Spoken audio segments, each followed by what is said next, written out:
चलो देखते हैं बच्चों, क्वेश्चन मैं बुक से पढ़ रहा हूँ, उसका सॉल्यूशन फिर मैं बताऊंगा। क्वेश्चन है एक्सरसाइज 2.2 का थर्ड का लास्ट क्वेश्चन है, 6 number. Question is 5 years hence the age of Jacob will be there 3 times that of his son। यानी कि एक जैकब है और उसका एक बेटा है, तो आज से 5 साल बाद की बात की जा रही है, तो उसके बेटे की जो उम्र होगी जैकब से कितनी होगी? 3 टाइम, यानी कि 3।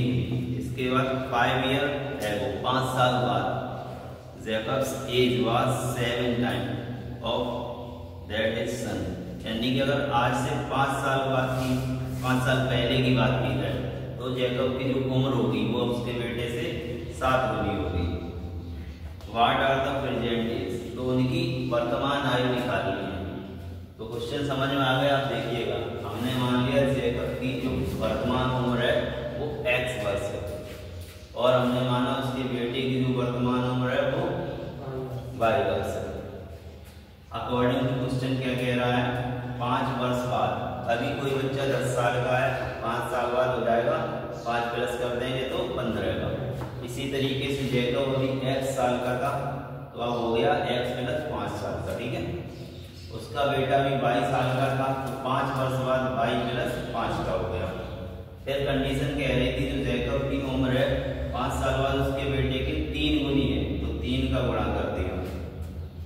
जैकब की उम्र यहाँ से लिखी x प्लस 5, 3 यहाँ से लिखा, बेटे की उम्र यहाँ से लिखी y प्लस 5, x प्लस 5 ऐसे ही लिख लिया, 3 का गुणा करा 3y, 3 का गुणा करा 15।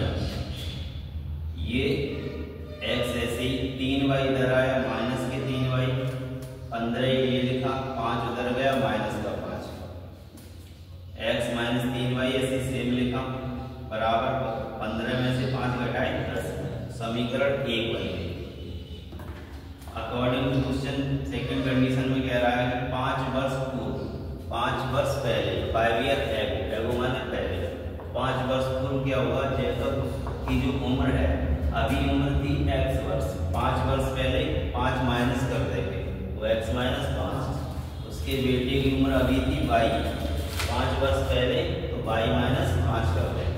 फिर कंडीशन कह रही है जैकब की उम्र 7 गुनी हो जाती है उसके बेटे से, तो जैकब की उम्र लिखेंगे x प्लस 5, यहाँ लिख दिया, बराबर ये 7 यहाँ लिखा, गुणा बेटे की उम्र लिखेंगे y माइनस 5, y माइनस 5, ये x माइनस 5 ऐसे ही लिख दिया, बराबर 7 का गुणा करा 7y, 7 का 5 में 35, माइनस लगा था तो लगा दो।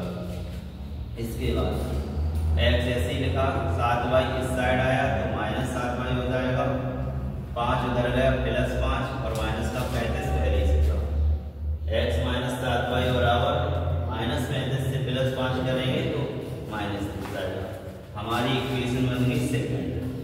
अब हम लोग इक्वेशन 1 से, समीकरण 1 से देखेंगे, यहाँ से x बराबर हो जाएगा 10 प्लस 3y, तो x बराबर 10 प्लस 3y, ये समीकरण 1 से आया।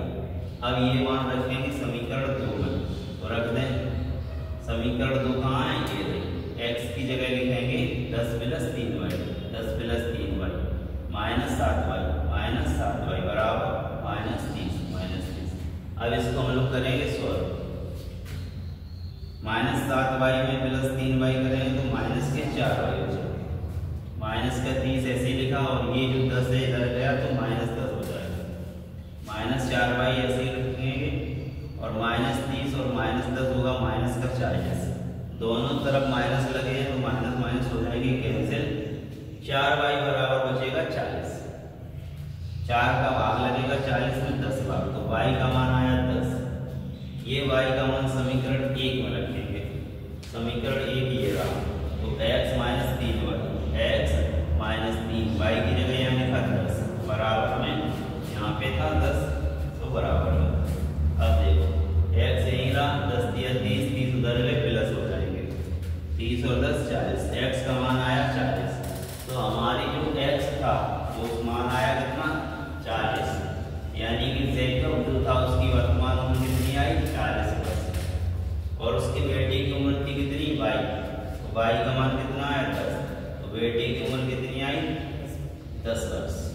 अगर क्वेश्चन समझ में आया हो तो लाइक और शेयर करें। मिलते हैं नेक्स्ट वीडियो।